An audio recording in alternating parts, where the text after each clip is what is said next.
नमस्कार अनि धेरै धेरै स्वागत छ यहाँहरु सबैजनालाई मेरो युट्युब च्यानल यङहाङ डिनामा अनि फेसबुक पेज पनि यङहाङ डि नै छ। यहाँहरु सबैजनालाई यो लामो समयपछि अर्को एउटा भिडियो मार्फत फेरि पनि स्वागत गरे। अरु बेला म सामान्य जानकारीहरु सँगसँगै मेरो आफ्नै ब्लगहरु बनाउँथे हैन तपाईहरुलाई देखाउने गर्थे। तर आज चाहिँ अलिकति फरक किसिमको भिडियो लिएर आएकी छु। हेरेर साथ दिनु होला, प्रतिक्रिया दिनु होला है त। के भन्दाखेरि दृष्टिविहीन साथीहरु मैले भेटेको छु अनि उहाँहरुसँग चाहिँ कुराकानी गरिदिनु होला भनेर चाहिँ विशेष गरेर हाम्रो पत्रकार गीता बोहरा सरले चाहिँ मलाई जानकारी गराउनु भएको थियो, अनुरोध गर्नुभएको थियो। त्यो भएर मैले उहाँहरुसँग कुराकानी गर्ने कोसिस गरेकी छु। मकवानपुरको साथीहरु दुईजना श्रीमान श्रीमती हुनुहुँदो रहेछ, दुईजना दृष्टिविहीन हुनुहुन्छ। एकजना चाहिँ श्रीमती चाहिँ अलिकति राम्रो देख्नु हुँदो रहेछ हैन। उहाँले जोडिरहनु भएको थियो। उहाँहरुको बारेमा चाहिँ यसो एक दुईवटा कुरा राख्दिनु भन्नुभएको थियो। यहाँहरुको माग अनुरूप मैले उहाँहरुसँग कुराकानी गर्ने कोसिस गरेकी छु। यो पहिलो प्रयास हो मेरो हैन। यहाँले हेरिदिनु होला अनि कस्तो लाग्यो प्रतिक्रिया दिनु होला अनि उहाँलाई भेट्नु भएछ भने उहाँलाई देख्नु भएछ भने सहयोग पनि गरिदिनु होला है त। सबैभन्दा पहिले त म उहाँहरुसँग कुराकानी गर्छु, उहाँलाई म स्वागत गर्छु है त। नमस्कार। नमस्कार। यहाँको परिचय? हजुर, म चाहिँ विराज राई हो। हजुर, मेरो घर चाहिँ हेटौडा मकवानपुर, हेटौडा 17 हटियामा पर्छ। हजुर, अहिले चाहिँ यहाँ यसो सानो गीत गाउने कार्यक्रम लिएर यो पवित्र स्थान पास्थलको रवि बजारसम्म आइपुगेको थियौँ। हजुर, त्यही त मैले पनि हेरिरहेको थिएँ हिजो होइन, तर म अलिकति व्यस्त भएको कारणले कुरा भएन। हजुर। अनि हाम्रो युद्ध बोरा दाजु उहाँ चाहिँ हाम्रो पत्रकार हुनुहुन्छ। हजुर। उहाँले चाहिँ मलाई यहाँहरूसँग कुराकानी गर्नको लागि अनुरोध गर्नुभएको थियो। त्यही भएर मैले यहाँलाई भेट्ने कोसिस गरेँ। हजुर। राम्रो गाउँदै हुनुहुन्थ्यो। म त्यो सोच्दै बनाउँदै नै थिएँ, तर अब भएन। उहाँ दाजुले भन्नुभएपछि मैले फेरि तपाईँसँग कुराकानी गर्ने एउटा वातावरण मिलाउने कोसिस गरेँ होइन। यहाँले समय दिनुभयो, धन्यवाद। हजुर, हजुरलाई पनि धन्यवाद। हामीलाई यस्तो हजुरको महत्त्वपूर्ण समय दिनुभयो, हामीलाई यसरी मौका दिनुभएको छ, यसरी बोल्ने अवसर भनौँ हाम्रो लागि होइन। अब हजुरको यस्तो व्यस्त बावजुदमा पनि हामीलाई यहाँ आएर यसरी सहयोग गरिदिनु भयो, हजुरलाई पनि त्यसको लागि धेरै धेरै धन्यवाद। उहाँ चाहिँ? हजुर, म चाहिँ उहाँको श्रीमती मधु राई हो। यहाँ चाहिँ दृष्टिविहीन हुनुहुन्न? म पनि दृष्टिविहीनै हो। म 20% जति मात्रै देख्छु। अलिअलि देखेको आधारमा चाहिँ हामी अब ठाउँ ठाउँमा अरू बुद्धिजीवीहरूलाई सोध्दै होइन त्यसरी उहाँहरूको सहारामा हिँड्ने गर्छौँ। म पनि एक्लै उहाँलाई लिएर हिँड्न गाह्रै हुन्छ। अनि अब अलिअलि मात्रै चाहिँ देख्छु। हिँड्न गर्न चाहिँ मलाई पनि गाह्रो चाहिँ हुँदैन होइन। पढ्न यताउति चाहिँ म पनि सक्दिनँ। मकवानपुरबाट पाँचतुरको यो रविमा आइपुग्दाखेरि तपाईँहरू कसरी आउनुभयो? अब हामी चाहिँ मकवानपुरदेखि पाँचथरसम्म हामी पहिला चाहिँ इलाममा आयौँ। हामी काठमाडौँदेखि यता पशुपति नगरको नाइटमा आएको थियौँ। अनि फिकलदेखि गाडी चढाएर हामीलाई इलाम बजार पठाउनु भयो, अर्को सानो गाडीमा चढाउनु भएर। अनि त्यसपछि हामीले इलाम बजारमा कार्यक्रम गऱ्यौँ। त्यहाँदेखि ताप्लेजुङ गयौँ। ताप्लेजुङदेखि चाहिँ फेरि हामी यहाँ यासोक आएर यासोकबाट रविसम्म आज आउँदैछौँ। दुईजना मात्रै हुनुहुन्छ कि तपाईँहरूको कोही सहयोगी? हजुर, हामी दुईजना मात्रै हो म्याम। दुईजना मात्रै हो, कोही पनि हुनुहुन्न, हाम्रो भोलिन्टियर हुनुहुन्न। हामी चाहिँ यस्तै अरूलाई सोध्दै कहाँ छ बजारहरू होइन।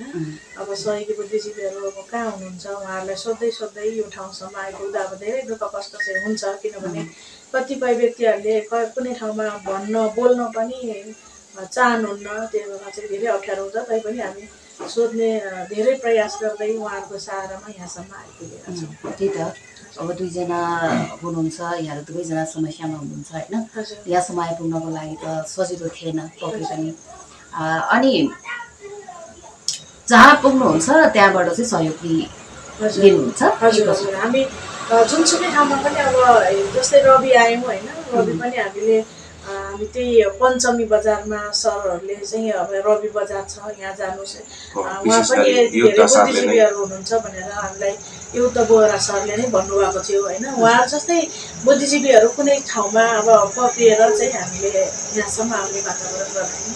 हजुर मलाई पनि उहाँले जानकारी गराउनु भयो होइन। सबैभन्दा पहिले त उहाँलाई धन्यवाद दिन चाहन्छु, उहाँले अवसर दिलाइदिनु भयो। अनि यसरी गीत गाउँदै जाँदाखेरि हिँड्दाखेरि होइन आफ्नै रेकर्ड पनि छ कि तपाईँहरूले अहिलेसम्म खालि अरूको मात्रै गाउँदै हिँड्दै हुनुहुन्छ कस्तो? अहिलेसम्म हाम्रो रेकर्ड भनेको चाहिँ हामीले 2वटा गीतहरू चाहिँ हामीले आफ्नै यस्तै गरी गीत गाएर यहाँहरू जस्तै बुद्धिजीवी समाजसेवीहरूले सहयोग गर्नुभएको आर्थिक रकममा चाहिँ 2टा गीत चाहिँ MP3 मा रेकर्डिङ गरेर हामीले राखेका छौँ। त्यो पनि अहिले गीतको डमी मात्रै छ, सम्भवतः हामीले पुरा रेकर्डिङ गर्नु पाएको छैनौँ। अनि एउटा गीत चाहिँ हाम्रो मकवानपुरे हुनुहुन्छ उहाँ सर चाहिँ हाम्रो आर्यल लामा मोक्तान राजु लामा भनेर चिनिन्छ उहाँलाई। उहाँ चाहिँ फिल्म डाइरेक्सन पनि गर्नुहुन्छ भनेको हामीले सुनेका छौँ। उहाँले चाहिँ सहयोग गर्नुभएर मेरो गाउँ बेसी गर्दै हिँड्छिन् मेरी मायालु भन्ने गीत एउटा रेकर्डिङ भएको छ। यो चाहिँ OSR डिजिटल युट्युब च्यानलबाट आएको छ। त्यो चाहिँ अलिकति धेरै राम्रोसँग चल्न सकेन, भ्युज जान सकेन। त्यसमा अब हाम्रो आफ्नो कुनै प्रब्लम होला अथवा त्यो माया प्रीतिको गीत भएको कारणले हामीले दसैँ तिहारतिर यो अपलोड गरेको भएर पनि अलिकति त्यो गीत भ्युज जानु नसकेको जस्तो मलाई लाग्छ। अथवा मेरो आफ्नो प्रब्लम हो, त्यो मलाई थाहा भएन हजुर। त्यो गीत चाहिँ मेरो यति चाहिँ छ भनेर भन्नुपर्छ। त्यो गीत अलिकति गाएर सुनाउन सक्नुहुन्छ? हजुर, मेरो गीतको बोल चाहिँ गाउँ बेसी छ। गाउँ बेसी गर्दै हिँड्छिन् मेरी मायालु, 2 चुल्ठी बाँड्दै हिँड्छिन् मेरी मायालु। हो गाउँ बेसी गर्दै हिँड्छिन् मेरी मायालु, 2 चुल्ठी बाँड्दै हिँड्छिन् मेरी मायालु। कानमा ढुङ्ग्री नाकमा फुली लाउँदा सुहाउने, ओठमा लाली आँखामा गजल रातो टिकी लाउने। गाउँ बेसी गर्दै हिँड्छिन् मेरी मायालु, 2 चुल्ठी बाँड्दै हिँड्छिन् मेरी मायालु। धेरै धेरै धन्यवाद तपाईँलाई। राम्रो गीत गाउनु भएको रहेछ। म पनि हेरौँला होइन खोजेर युट्युबमा। अनि तपाईँहरूको अलिकति समस्याकै कुरा गरौँ होइन, गीत सुन्दै गरौँला। यो सानै बच्चैदेखि यस्तो हो कि आँखाको समस्या पछि आएर यस्तो भएको? हजुर, म चाहिँ बच्चै जन्मैदेखि यस्तै हो हजुर है। मेरो जन्म चाहिँ 2050 हो हजुर। मेरो जन्मैदेखि नै यस्तै हो। म यो संसार देख्न सक्छु भन्ने मेरो कुनै पनि सम्भावना छैन अब जस्तो मलाई लाग्छ। उपचारमा बच्चामा त मम्मी बुवाले जे सकेसम्म सानो ठाउँमा उपचार गर्नको लागि लानुभयो, तर उपचार सम्भव पनि भएन। अनि अर्को कुरो कस्तो भन्दाखेरि हामी जस्तो अब दुखी गरिबले ठुला ठुला हस्पिटल धाउन सक्ने स्थिति पनि भएन। जुन ठाउँमा अब तपाईँको निःशुल्क आँखा उपचारहरू आउँछ, सेवा केन्द्रहरूबाट चाहिँ निःशुल्क आँखा हस्पिटलबाट चाहिँ आएको कुराहरू हुन्छ, त्यसमा चाहिँ लानु भएर देखाउनु भयो मलाई। अरू ठाउँमा चाहिँ सम्भव भएन। अनि हामीले अहिले आफू सक्ने अब आफ्नो कार्यक्रम गरेरै भए पनि गीत गाएरै भए पनि केही गर्न सक्छौँ कि भनेर हामी श्रीमान श्रीमती बिहे गरिसके पछाडि शान्ति हस्पिटलहरूमा पनि गयौँ। त्यो पनि सम्भव छैन भनेर भनिसके पछाडि अहिले चाहिँ हामी यतिकै बस्दैछौँ। भनेपछि पैसा भएछ भने चाहिँ आँखाको उपचार हुन्छ? हुँदैन म्याम। यो मलाई जहाँसम्म लाग्छ हामी जलबिन्दु भएको व्यक्तिहरूको कसैको पनि उपचार हुन्छ जस्तो लाग्दैन र त्यसमा म पनि पर्छु।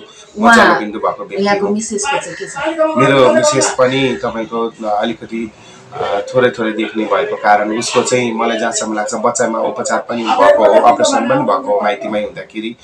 अनि त्यति बेला चाहिँ एउटा लेन्स हुन्छ, त्यो लेन्स चाहिँ नेपालमा पाउँदैन। त्यो लेन्स लगायो भने चाहिँ देख्न सक्छ भन्नुभएको छ अरे डक्टरहरूले। उसको मलाई जहाँसम्म लाग्छ केही पर्सेन्ट सम्भव हाम्रो अब हजुरहरूको जति त नभए पनि लेन्स लगाएर पढ्ने बेला हिँड्ने बेला चाहिँ पढ्नु पर्यो भने चाहिँ सम्भव छ भन्ने जस्तो कुरा गर्नुभएको छ अरे डक्टर साहबले। तर हामीसँग स्थिति हजुरहरूले देखिहाल्नु भएको छ। हजुर आज गीत गाए, अब आजलाई भयो, आज भोलि गीत गाउनु पाएन भने भोलि के खाने हुन्छ।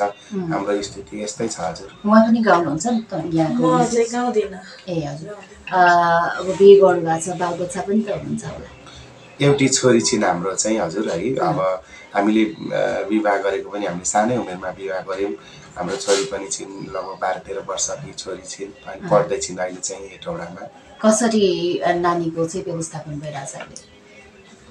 नानीको चाहिँ कस्तो छ भने अब बोर्डिङले महिना फी चाहिँ सानैदेखि नै नर्सरीदेखि नै निःशुल्कै गरिदिनु भएको छ होइन। अनि अब उहाँको खाजा खाना खर्चदेखि लिएर अब गाडी भाडा होइन, बुकहरू कपीहरू सबै चाहिँ हामी यस्तै कार्यक्रम गर्दै उहाँलाई। कतिमा पढ्दै हुनुहुन्छ अहिले 8 क्लासमा। ए हजुर, भनेपछि छोरी हुर्काउनु भएछ, समस्या तपाईँहरूको भयो होइन। गीत गाउँदै हिँड्नु भएको छ यहाँहरूले। यो तपाईँहरूको यात्रा सफल रहोस् होइन, सहयोग पनि अरूबाट धेरै मिलोस् भन्ने यहाँलाई शुभकामना छ। गीत राम्रै गाउनु हुँदो रहेछ, निकाल्दै पनि हुनुहुन्छ एल्बमहरू होइन। यहाँको एल्बमहरू हामीले पनि हेर्न पाऊँ, सुन्न पाऊँ है, शुभकामना। फेरि कुराकानी गर्ने मन थियो तर समय नभएको कारणले गर्दा यहाँले जाने हतार गर्दै हुनुहुन्छ होइन। गाडी बाहिर आइरहेको छ, त्यसले गर्दाखेरि हामी छिटो मिटिङमा कुराकानी गर्छौँ। जाँदा जाँदै एउटा गीत चाहिँ सुनाउनुहोस् न। हजुर, अहिले एउटा गीत गाउन चाहन्छु, हाम्रो पूर्वेली गीतै हो यो है। थोरै शब्दमा मिस्टेक भए क्षमा गर्नुहोला। र विशेष गरी हामी जस्तो दृष्टिविहीनहरूलाई साथ र सहयोगको आवश्यकता पर्छ। यो भिडियो हेरिदिनु हुने अहिले केही म बोल्न नपाउने हुनसक्छ, म्यामको पनि टाइम छैन होला, मेरो पनि हाम्रो पनि अलिकति गाडी नपाउने भएको भएर टाइम छैन।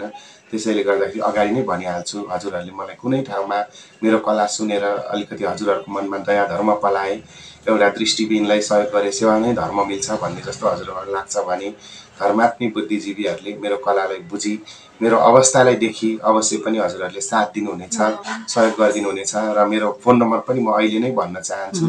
मेरो फोन नम्बर चाहिँ 98 140 38 79 39 हो। इङ्ग्लिसबाट पनि भन्छु 9841 387939 मेरो फोन नम्बर हो। कुनै बेलामा मेरो हजुरहरूले कला सुनि हजुरहरूको मनमा दया धर्म पलाए भगवान सर हुनुहुन्छ, हजुरहरूले मलाई अगाडि बढाइदिनु हुनेछ भन्ने आशा गरेको छु भन्दै म यो गीत गाउन चाहन्छु। थोरै मिस्टेक भएमा हजुर म्यामले मिलाइदिनु होला र हजुरहरूले पनि राम्रोसँग सुनिदिनु होला। आमा बुवा दाजुभाइ दिदीबहिनीहरूले नि भन्न चाहन्छु। धनकुटे बिस्कुटको सेली ल्याउलानी भरि सोलीमा, धनकुटे बिस्कुटको सेली ल्याउलानी भरि सोलीमा, भागी जाउँ हिँडा आज नै हुन्न है भर भोलिमा, झापा मोरन सुनसरी सोल्टिनी जिउ तिम्रै माया लाग्छ नि बेसरी, हो झापा मोरन सुनसरी सोल्टिनी हो तिम्रै माया लाग्छ नि बेसरी। एकदम राम्रो गीत गाउनु भयो, खुसी लाग्यो यहाँसँग भेट भएर होइन। घुम्दै फिर्दै 5 सालको रविमा आउनुभयो, फेरि पनि आउँदै गर्नुहोस् होइन। अनि राम्रा राम्रा गीतहरू निकाल्नको लागि चाहिँ सहयोग गर्न पाऊँ होइन, हामीले सहयोग गर्न पाऊँ। यहाँलाई सफलताको शुभकामना भन्दै अहिलेलाई मेरो तर्फबाट यहाँलाई सहयोग है त। म्याम हजुरले त्यस्तो दुःख नगर्नु भएको मैले हिजै गर्न खोजिरहेको थिएँ तर अलिकति व्यस्तताको कारणले सहयोग गर्न पाइनँ। थोरै सहयोग एकदमै थोरै भयो तर पनि आगामी दिनहरूमा चाहिँ मैले यहाँलाई सहयोग गर्न पाऊँ होइन। अनि यहाँले पनि अझ राम्रो प्रगतिहरू गर्दै जानुहोला। धेरै धेरै शुभकामना। हस् हजुरलाई पनि धन्यवाद म्याम। हजुर यसरी हामीलाई विशेष गरी आर्थिक सहयोग त हजुरहरू जस्ता बुद्धिजीवीहरूले सहयोग गर्नुहुन्छ। हामी हाम्रो जीविकोपार्जन हुनको लागि सजिलै छ हजुर होइन, जसो तसो हामीले गरिराखेकै छौँ। तर हामीलाई विशेष गरी चाहिँ अब हामीलाई आफ्नो ठाउँमा पुर्याइदिनु पर्यो भन्ने चाहिँ हाम्रो विशेष गरी माग हो। हामी दुखी दृष्टिविहीनहरूलाई सरकारहरूले पनि राम्रोसँग हामीलाई उचित भत्ताको व्यवस्था पनि गरेको छैन। हामी सरकारी गैर सरकारी कुनै पनि संस्थामा आबद्ध छैनौँ र हामीलाई कुनैले पनि सहयोग गरेको अवस्था छैन। अब चाहिँ भोलिको दिनमा बाटोमा कार्यक्रम गर्ने अवस्था पनि नहुन सक्छ होइन। त्यो कारणले गर्दा चाहिँ हामी आफ्नो कलाबाट अगाडि बढ्न खोजिरहेको मान्छे होइन। धेरै ठाउँमा पुग्यौँ, धेरै व्यक्तिहरूले तिमीहरूको लागि हामी केही गर्छौँ, यति राम्रो कला रहेछ चाहिँ भन्नुहुन्छ, तर अहिलेसम्म कुनै उचित ठाउँसम्म पुग्न सकिएको छैन होइन। अब यो हाम्रो भिडियो हेरेर बस्नुहुने सम्पूर्णले सुन्दै हुनुहुन्छ। तपाईँलाई हाम्रो पत्रकारहरू मध्येमा को पत्रकार समक्ष म पुग्न पाए हुन्थ्यो जस्तो लागेको छ, सम्झिनुहुन्छ? हजुर म्याम, मैले त धेरै बुद्धिजीवीहरू पत्रकारज्यूहरूको बोली सुनेको छु, सुनेको मात्रै छु, अहिलेसम्म उहाँहरूलाई भेट्ने अवसर मिलेको छैन हजुर होइन। नाम सुन्नु मलाई भएको होला? हजुर नाम सुन्दाखेरि चाहिँ मैले हाम्रो पूर्वमा रहनुभएको हाम्रो देवेन्द्र लिम्बू सर हुनुहुन्छ, त्यसै गरी अनुप लिम्बू सर हुनुहुन्छ होइन, अनि त्यो पछाडि भाग्य नेउपाने सर हुनुहुन्छ पूर्वमै रहनुभएको, त्यसै गरी अनि हाम्रो अब शिशिर भण्डारी सरले पनि मलाई कति ठाउँमा ल तपाईँ काठमाडौँ आउनुभयो भने म हेल्प गर्छु भन्नुभएको थियो। त्यति बेला मैले काठमाडौँ गएर फोन पनि गरेँ, उहाँ व्यस्त हुनुभएको कारणले फोन उठेन होला। अनि त्यस पछाडिबाट चाहिँ हाम्रो भोजबहादुर सर हुनुहुन्छ, उहाँ भोजबहादुर थापा सर, उहाँलाई पनि भेट्ने इच्छा छ होइन। हाम्रो पत्रकारहरू धेरै हुनुहुन्छ, सन्तोष देउजा सर हुनुहुन्छ, उहाँले पनि मलाई सायद हेल्प गर्नुहुन्छ भन्ने आश छ मलाई धेरै होइन। उहाँलाई पनि भेट्ने इच्छा छ। साथसाथै हाम्रो युद्ध बोहरा सर त हाम्रो एकदमै नजिकको सर हुनुभयो, अहिले मैले चिनेर चाहिँ उहाँले धेरै सहयोग गर्नुभएको छ हजुर ठाउँ ल्याउनको लागि पनि युद्ध सरको धेरै ठुलो हात छ, उहाँलाई विशेष धन्यवाद। अनि त्यो पछाडि हजुरले आइदिनु भएर मेरो 2-4 शब्द राखिदिने अवसर दिनुभएको छ, हजुरलाई पनि धेरै धेरै धन्यवाद। यसरी हामी यति भन्छौँ कि हजुरहरू जस्ता बुद्धिजीवीहरूले यसरी हामीलाई 2 शब्द राख्ने अवसर दिनुहुँदाखेरि हामीले हजुरहरूलाई चाहिँ कुन आधारमा धन्यवाद दिउँ, कुन आधारमा चाहिँ हजुरहरूलाई हामीले सम्मान गर्न सकौँ, त्यो हाम्रो मनले चाहिँ हामीले तपाईँलाई त्यति नै धेरै सम्मान गरिरहेको हुन्छौँ। व्यक्तिगत अब देखाउने हिसाबले गर्न नसके पनि होइन, हजुरहरूलाई मनबाटै धेरै सम्मान छ भन्न चाहन्छु। हस्, धन्यवाद। हामी फेरि यदि समय मिलेछ भने चाहिँ भेट्नेछौँ र म कोसिस गर्नेछु यहाँहरूलाई हाम्रा कुनै साथीहरूसँग भेट गराउने है त। हस् हजुर, धन्यवाद। ल साथीहरू, यहाँले हेरिसक्नुभयो उहाँको कलालाई होइन, सुनिसक्नुभयो। उहाँसँगको छोटो कुराकानी थियो, अलिक बढी नै कुराकानी गरौँला भन्ने सोच थियो, तर समय भएन, उहाँहरू आजै जानुहुने भयो। त्यो कारणले गर्दा गाडी पाउन गाह्रो छ यो ठाउँमा होइन। ठिक्क समय मिलाइएको हुन्छ, अनि त्यो समयभित्र चाहिँ गाडी पाएन भने छुट्यो। त्यो हुँदाखेरि उहाँहरूसँग एकदमै छोटो मात्र कुराकानी गर्ने अवसर मिल्यो। हेर्नुभयो उहाँको कलालाई चाहिँ सुन्नुभयो, हेर्नुभयो, विशेष गरी होइन। कस्तो लाग्यो प्रतिक्रिया दिनुहोला। अनि म फेरि पनि यहाँलाई भन्छु, उहाँहरूले गाउँदै गर्नुभएको काहीँ देख्नुभयो, भेट्नु भएछ भने चाहिँ सहयोग गरिदिनु होला है। विराज राई भन्दै हुनुहुन्थ्यो उहाँले आफ्नो नाम चाहिँ, उहाँहरूलाई काहीँ देख्नु भएछ भने, भेट्नु भएछ भने सहयोग पनि गरिदिनु होला। अनि सम्बन्धित ठाउँमा पुर्याउनको लागि सहयोग हामी सबैको तर्फबाट उहाँलाई खाँचो छ, सहयोग पनि गरिदिनु होला भन्दै छुट्छौँ। फेरि पनि यसरी नै केही अवसर मिल्यो, भिडियो बनाउनु पर्यो, त्यस्तो परिस्थिति आएछ भने चाहिँ म फेरि पनि अर्को भिडियोको साथमा तपाईँहरू माझ उपस्थित हुनेछु। अहिले आयो भने छुटौँ है त, नमस्ते, बाई।